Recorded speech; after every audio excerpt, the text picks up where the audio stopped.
Welcome back into the latest edition of the PowerMizzou.com podcast. Also here with you on YouTube this week, as we do every Thursday, is our Yuengling opponent preview show brought to you. I would think you could figure this out, but brought to you by Yuengling, America's oldest brewery. You can go to Yuengling.com. You got to be 21 years old. Check out all their products.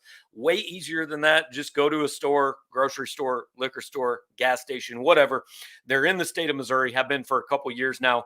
Pick up some Yuengling. Look, sometimes as a football fan, you've got to make a sacrifice. You might have to do it at about 9 o'clock on Saturday morning because it is an 11:45 kickoff. But I trust our viewers and listeners to be able to pull through. So get yourself a Yuengling, go watch Mizzou and Boston College on that front. As I said, it's our opponent preview show. Every week we talk to somebody that covers Missouri's opponent for that weekend. This week, Kevin Stone with EagleAction.net and the New England Football Journal covers Boston College. Kevin, how you doing, man? Doing good, man. Thanks for having me on. Yeah, appreciate you taking a minute. And I think, like we all had drawn up at the beginning of the season, the only game between two ranked football teams in week 3 is Missouri and Boston College. We all saw this coming. Of course. Absolutely. So BC is, I think, to most people still a little bit of an unknown. The easiest way I can put this was the 28-13 win against Florida State. More about Boston College being better than people thought coming into the season, or more about Florida State maybe being a top 10 team that is absolutely at this point not a top 10 team? So I'd say both. Florida State is obviously down, and Georgia Tech sort of laid the blueprint for how to beat them. But this BC team is very, very different. The last 4 years under Jeff Hafley, it was, on a day-to-day basis, you never really know what you were getting. This is now an NFL type of program. There is 80 years of head coaching, NFL head coaching experience on the staff. And, as soon as you walk in every single day, especially training camp, I cover the Patriots, it looks and sounds the exact same. So this is a very different team, a very structured team, a program that is not going to beat itself like they did in years past. You mentioned Florida State. Last year, BC had 19 penalties against the Seminoles and still almost won the game. So you will not see that this time around. I think they had 5 penalties for, 40 yards the other day or something like that. But they haven't turned the ball over yet.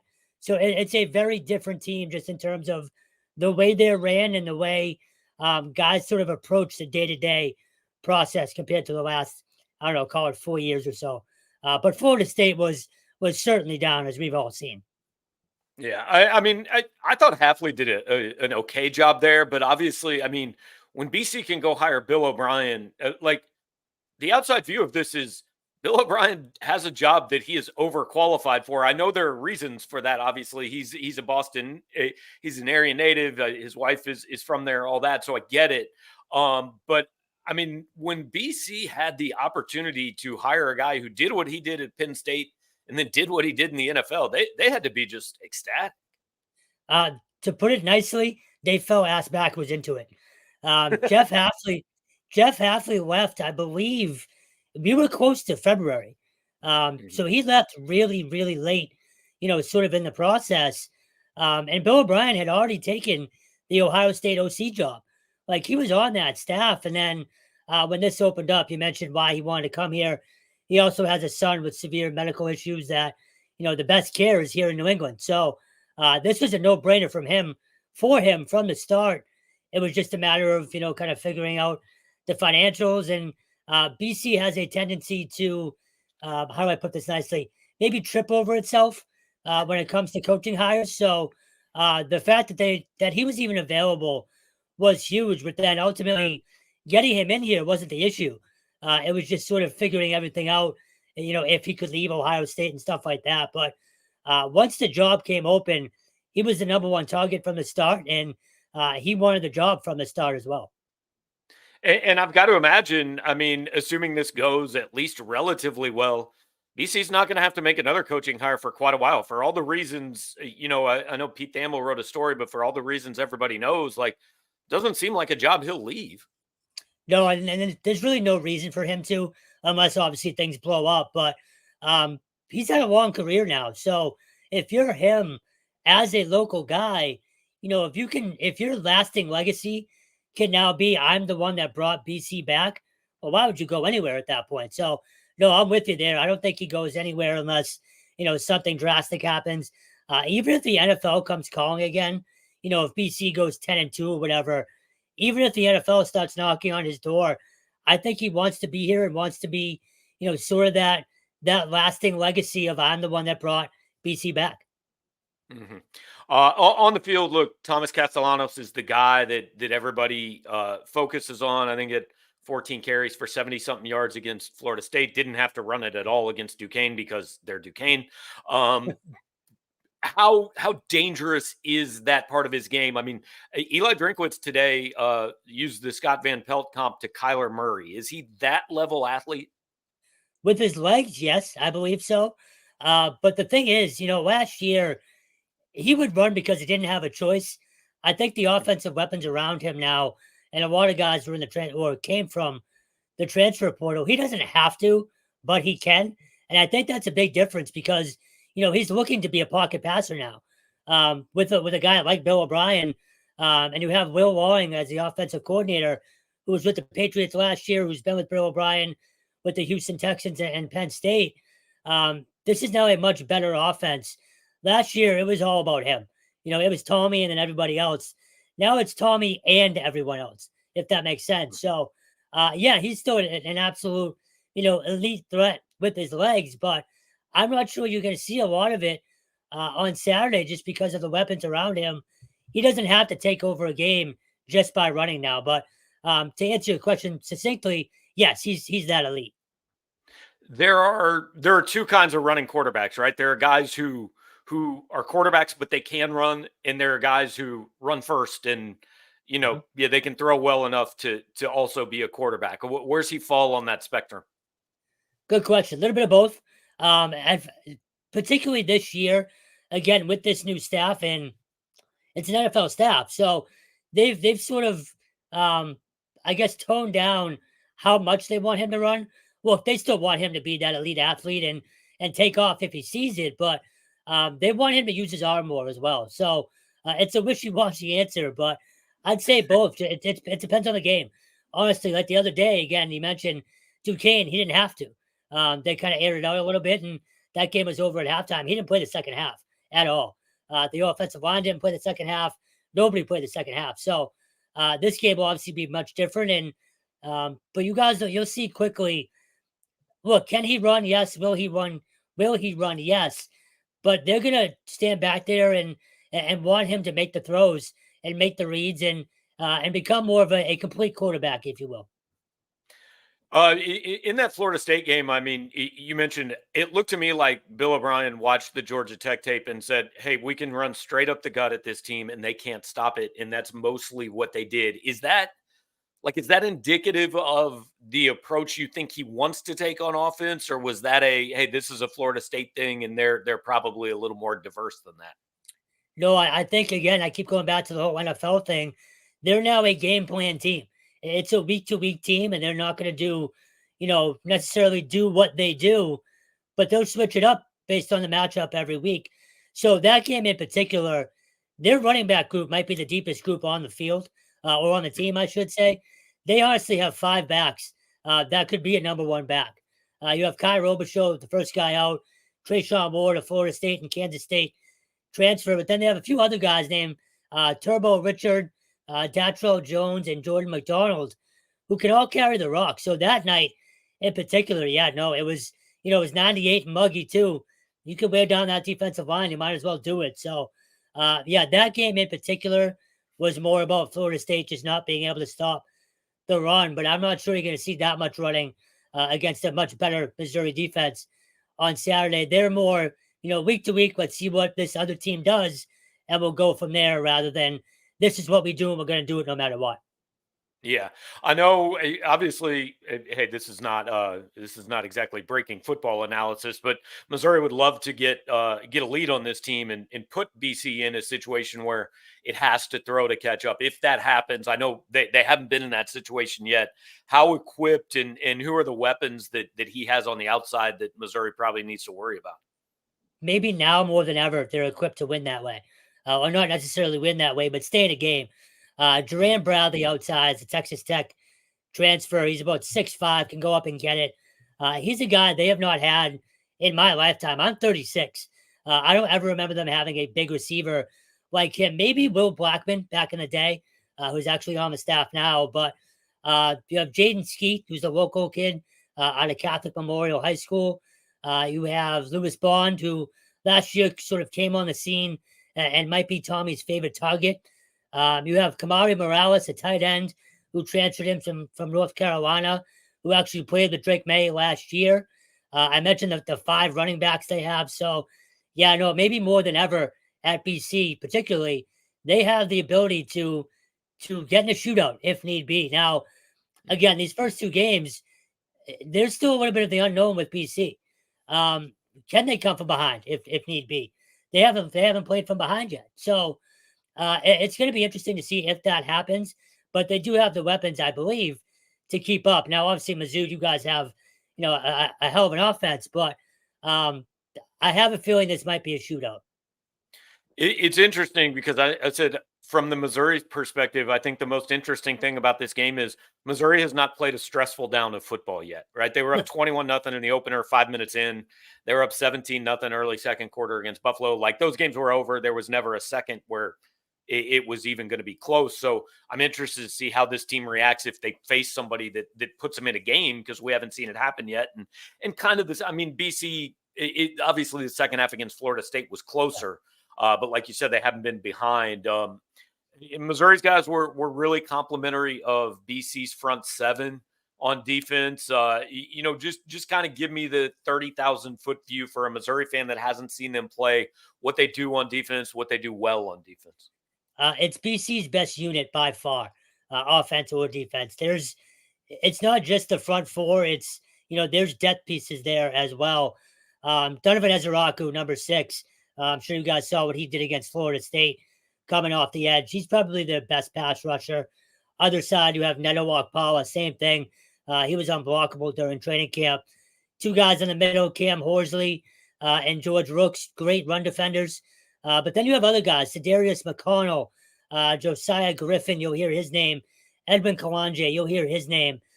They rotate a lot of guys up front. And then the linebackers, look, they've been a question at BC, I want to say, since Luke Kuechly left. Like, it's always just sort of an up and down position group. But there's a few guys there. Davion Crouch, Cam Arnold, Owen McGowan, and then Bryce Steele, who worked his way back from cancer a year ago, is still sort of easing his way back in, but he'll be in the rotation as well. So that's their best unit. The front seven is by far BC's strength on defense. Tim Lewis is the new defensive coordinator, and he's been everywhere: NFL, CFL, college, you name it, he's done it. And again, from the Florida State game, I'm sure you guys saw, he's not afraid to bring pressure.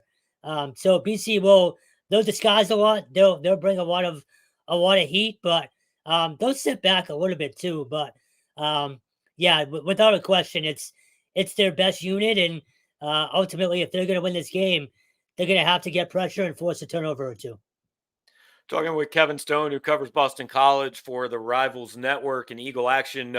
Kevin, nobody talks about kickers till we have to talk about kickers, right? Like you ignore them until all of a sudden something happens. BC has not attempted a field goal this year. What do they have there? So that's a great question because we're not even sure. No, it's so Luca Lombardo has been taking the majority of the reps, and he's taken all of the PATs up until the second half of this last game, where Liam Connor, who was the kicker last year, kicked a few PATs. So I believe it's Luca Lombardo is still their number one guy. But until we see it happen in a game, it still could be Liam Connor. It's honestly, it's a toss-up. Luca has the stronger arm. He's actually a soccer player that transferred in from Syracuse. stronger arm, stronger leg. Excuse me. I figured he meant Um, stronger leg, but I thought maybe they were just going to throw the ball through the uprights. no, wrong day. He has an absolute cannon for a leg. Um, but again, he's never faced a pressure situation. Liam was good last year. He won the job from the previous kicker, but was hurt during training camp and really didn't kick at all up until this week, really. So, to answer your question, I'm not exactly sure. We're all going to find out together. But if I had to guess, Luca Lombardo is still their top guy, and we hope that he can make a kick because again, we haven't seen it happen yet. He's made his PATs, which is obviously always good. But again, that pressure situation, if this comes down to a field goal game late in a noisy stadium, I'm not sure what happens. I'm really not. Hmm. You want to go a little big picture. I'm not sure what your guys' schedule is like when you talk to O'Brien and players during the week, but have you had a chance to talk to anybody at BC specifically about this game and kind of what are they saying and what stands out to them about Missouri? Yeah, so Tuesdays are actually the only day we have an open practice. Tomorrow we have a Zoom with Coach O'Brien as well. But today was pretty intense. And last Wednesday, sorry, they were coming off the road trip. They actually had to stay in Tallahassee overnight. So they didn't get back till about 4 a.m. on Tuesday. So last Wednesday's practice was really light. I was curious if that was sort of the way they did it today. And it was the complete opposite. Pretty intense practice, pretty physical for a first day of practice for the game week, but uh, they're fully focused on Missouri, and as they should be. You guys are ranked number 6 for a reason. There's Look, being ranked is cool and everything. BC hasn't been ranked since 2018. This is the earliest they've been ranked since 2005, so it's a big deal. But again, that whole NFL mentality of week to week, day to day, it's sort of it permeates throughout the program. So guys are locked in on Missouri and Luther in particular. There's going to be a lot of attention paid to him, as there should be, and Brady as well. And they know what they have in store. This is their hardest opponent on the schedule for the rest of the season by far. It's not even close. There's also the element of the red bandana game being next week here in prime time, obviously against Michigan State. That usually in years past might be sort of an overlook this week, looking ahead to next week, but there's no shot that happens this week. Guys are locked in, and again, they know how difficult of a test this is going to be on the road, especially since Missouri lost here 2 years ago, 3 years ago, whatever that was Mhm. now. And I'm sure Missouri remembers that well.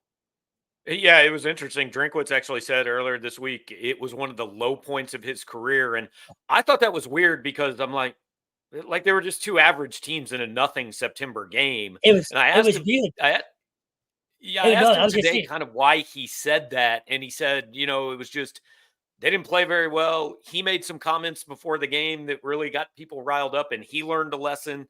He said they stormed the field, and it was the first time he's ever been somewhere where they stormed the field. So, like, that stuck with him in a way that honestly surprises me because I don't know. It was just nothing about that game stands out to me. no, and believe me, the field storming was talked about here for a couple weeks. Two unranked teams, really no reason for it. To this day, I'm still not sure why it happened. I get it. I think it might have been Jeff Hafley's Overtime first. game, and Yeah, it might have been Jeff Hafley's first home win, I believe. So there was sort of a waiting for BC fans to have that kind of moment for a long time, and it just sort of happened. Um, but yeah, no. Let me ask you this though about Dennis. They're not taking anything from that game, right? Because it's two completely different teams, other than the motivational factor. I'm not sure there's anyone on the field for Missouri who would have played in that game, to be honest. I Right. mean, there might be a kid, but like Brady wasn't the starting quarterback at that point. So I don't even think it'll be brought up other than Yeah. Drinkwitz, personally. Where's this ultimately like this game? You said it's their toughest opponent, but it ultimately doesn't really have any impact on what the goals are for the season, right? Because it's a non-conference game. But as far as non-con games, like this is BC's biggest non-conference game since when? So I wrote this today. It's probably about a decade. I've covered this team for trying to think 6 years now. There's never been a game as close to this one.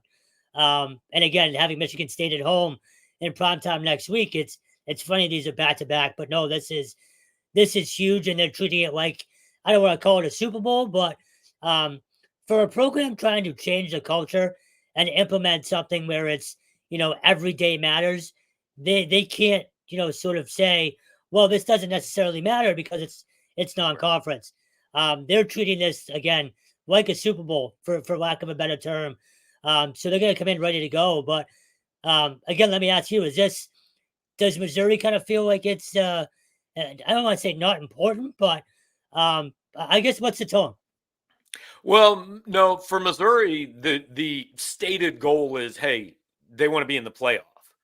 If they want to be in the playoff, this is not a place they can trip up, right? I was a little surprised at Yeah. the line. I think it works well for Missouri that BC did what it did to Florida State, because I don't think you'll have players going, "Hey, we can roll the helmet out there and win." I mean, this is a legitimate program. So, Yeah. no, they've been good. It's hard to judge because their first two games were such poor competition. Like, there's no way they were losing those games, right? And what I've said is Missouri has run on flat ground for 2 weeks, and they're now starting to go up a little bit of an incline. It may not be a mountain, but it is not just walking along the sidewalk like the first 2 weeks have been by any means. So, I think BC's the first team they've played that is good enough on the right day to beat them. I mean, I think Missouri's a 16-point favorite for a reason, but you sleepwalk through a quarter and you might look up and be down 14 points to Boston College, and that's not a place you want to be.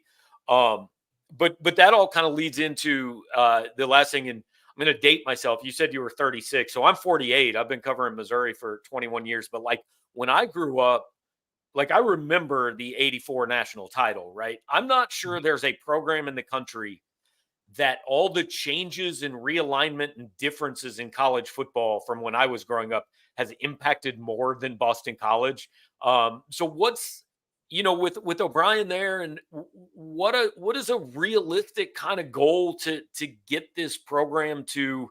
I don't even know what a realistic place for it to get to is. Like, I don't know that it can be Clemson necessarily or Miami, but what's realistic? So this sounds like a really low bar, but they haven't won 9 or 8 games since 2009. Okay. That's the bar right now is 8 wins. Now you start 3-0 and you're in the top 15. We start looking at ACC championship, and again their schedule really softens up after Michigan State. The toughest game left is probably at Louisville. Well, Louisville might be here, but either way they're playing Louisville. That's probably the toughest game left, and that's, I want to say, late November. So the easy answer is the bar is 8 wins. But as soon as Bill O'Brien got hired, expectations went up exponentially. So now with this hot start as well, even if they lose on Saturday and you're 2-1, ACC championship is not out of the question. Just because A, the ACC is so wide open this year, and B, again, the expectations are now, mediocrity isn't acceptable anymore. So 8 wins to start, and then we'll cross the next bridge when we get there.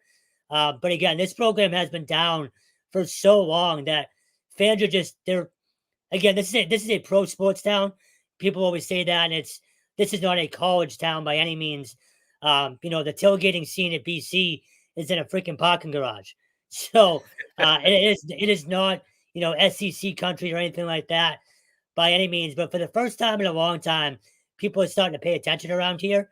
So I think expectations are rising, honestly, by the week. Mhm. I don't like to ask for predictions, especially we're recording this on a Tuesday, but give me something that, like, if BC comes and pulls off this upset, this is why it happened. Uh, defense, probably defense creating turnovers. I mean, that's an easy answer for any football game, really, obviously. But Mhm. I do think that's the case. You're going to have to steal possessions, and I think that can go both ways as well. But I think they need to steal a possession or two, especially on the road. And then for Tommy, in particular, he threw 14 interceptions last year and 15 touchdowns. That ratio has to be different. And so far, he's been much better. Kind of not forcing things. And I think Bill O'Brien and Will Walling have a lot to do with that. But it's honestly it's turnovers for me on both ends. It's defense creating them, and Tommy and the offense taking care of the ball. If that happens, I think these teams are in for a hell of a game. I do think it's going to be a shootout.